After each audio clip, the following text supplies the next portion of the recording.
Chapter 1. There's something to be said for relatives. It has to be said because it's unprintable. Albert Einstein. Perhaps if I hadn't been so preoccupied with my own thoughts when I walked into my quarters that day, I wouldn't have been caught unaware. Still, who expects to get caught in a magical attack just walking into their own room? Okay, so I am the court magician of Posiltum, and maybe I have been getting a bit of a reputation lately. I still should be able to walk into my own room without getting jumped. I mean, if a magician isn't safe in his own quarters, can he be safe anywhere? Scratch that question. It's the kind of thing my teacher says to convince me that choosing magic for a career path is not the best way to ensure living out one's normal lifespan. Of course, it doesn't take much convincing. Actions speak louder than words, and the action since I signed on as his apprentice has been loud enough to convince me that a magician's life is not particularly quiet. I mean, when you realize that within days of meeting him, we both got lynched by an angry mob, as in hung by the neck. But I digress. We started out with me simply walking into my room. Yeah, simple. Love you too. There was a demon waiting for me. A pervect, to be exact. This in itself wasn't unusual. Aahz, the teacher I mentioned earlier, is a pervect. In fact, he shares my quarters with me. What was unusual was that the demon waiting for me wasn't Aahz. Now, I haven't met many pervects. Heck, the only one I know is Aahz. But I know Aahz very well, and this pervect wasn't him. This demon was shorter than my mentor. His scales were a lighter shade of green, and his gold eyes were set closer together. What's more, he wasn't smiling, and Aahz always smiles, even when he's mad. Especially when he's mad. To the average eye, Aahz and this stranger might look alike, but to me they were as different as a devil and an imp. Of course, there was a time when I couldn't tell the difference between a devil and an imp. It says something about the company I've been keeping lately. Who are you? I demanded. You Skeeve? Yeah, me Skeeve. Who you? For an answer, I suddenly felt myself snatched into the air by an invisible hand and spun end over end until I finally stopped dangling, head down 4 feet off the floor. Don't get smart with me, punk. I understand you're holding a relative of mine in some kind of bondage. I want him back. Understand? He emphasized his point by lowering me to within a few inches of the floor, then using that surface to rap my head sharply. I may not be the greatest magician ever, but I knew what he was doing. He was using his mind to levitate me about the room. I've done it myself to small objects from time to time.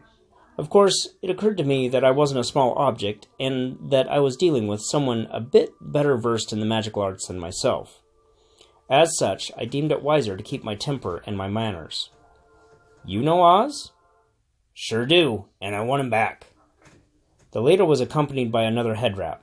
So much for holding my temper. Then you should know him well enough to know that nobody holds him against his will. My head started for the floor again, but stopped short of its target. From my inverted position, I could get a partial view of the demon tapping himself thoughtfully on the chin. That's true, he murmured. All right. I was turned into an upright position once more. Let's take this from the top. Where's Aahz, and what's keeping him in this backwater dimension?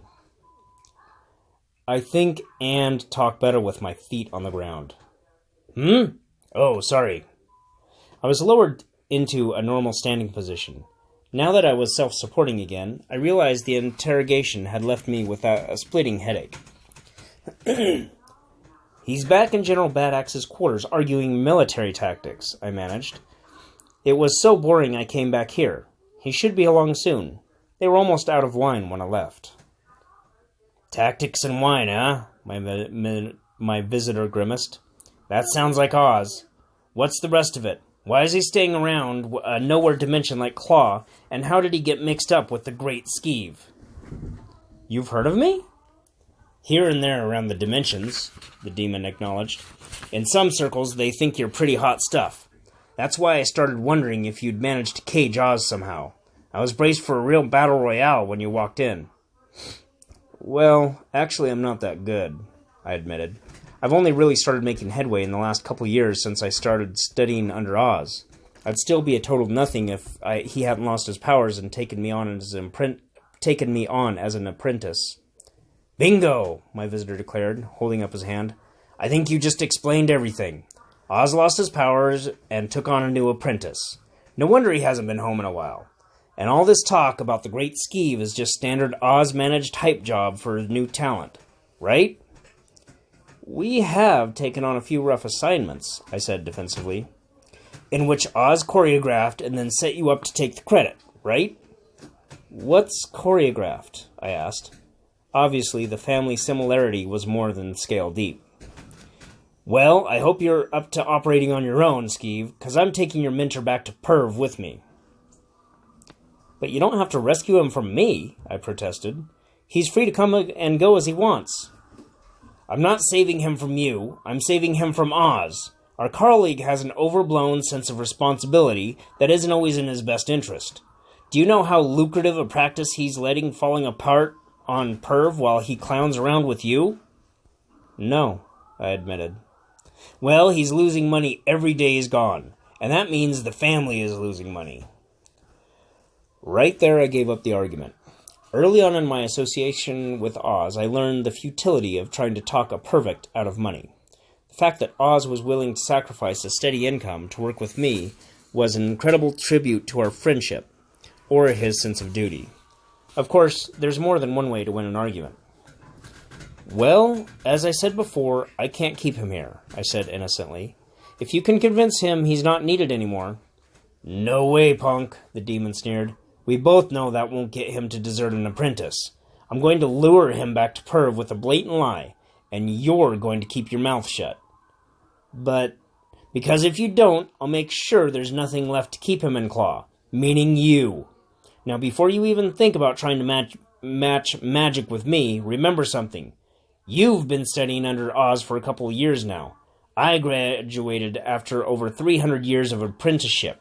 So far, I'm willing to live and let live. You should be able to earn a living on what you've learned so far, maybe even pick up a few tricks as you go along. However, if you cross me now, there won't be enough of you to pick up with a sponge. Do we understand each other? Love you, Daddy. Love you too. I was suddenly aware why nobody we met in our dimension crawling ever wanted to tangle with a pervect. I was also aware that someone had just walked into the room behind me. Rupert! Uncle Aahz! The two pounded each other on the back. I gave them lots of room. Hey kid, this is my nephew Rupert, but I see you've already met. Unfortunately, I grumbled. That earned me a black look from Rupert, but Aahz missed it completely. So what brings you to Claw, nephew? A bit off your normal prowl pattern, isn't it? It's Dad. He wants you. It's Dad. He wants you. Sorry, Aahz was suddenly his normal self again. I've got too many irons in the fire here to get drawn into some family squabble. But he's dying. That stopped Aahz for a moment. My brother? Nonsense. He's too tough to kill. He could even beat me in an unfair fight. He got into a fight with Mom. A look of concern crossed Aahz's face. I could see he was wavering. That's serious, huh? I don't know, though. If he's really dying, I don't see what I can do to help. It shouldn't take long, Rupert urged. He said something about his will. I groaned inwardly. Trust a pervect to know a pervect's weakness. Well, I guess my business here can keep for a few days, Aahz declared with false reluctance. Stay out of trouble, kid. I'll be back as soon as I can. Let's get going, Rupert suggested, hiding his triumphant grin. The sooner we get to Perv, the sooner you can be back. But, Aahz? Yeah, kid? I saw Rupert's brow darken. I just wanted to say goodbye. Hey, don't make a big deal of this, kid. It's not like was going forever. Before I could respond, Rupert clapped an arm around Aahz's shoulder, and they both faded from view. Gone. Somehow I couldn't make myself believe it had happened. My mentor had been spirited away. Permanently. Whatever I had learned from Aahz would have to do, because now I was totally on my own.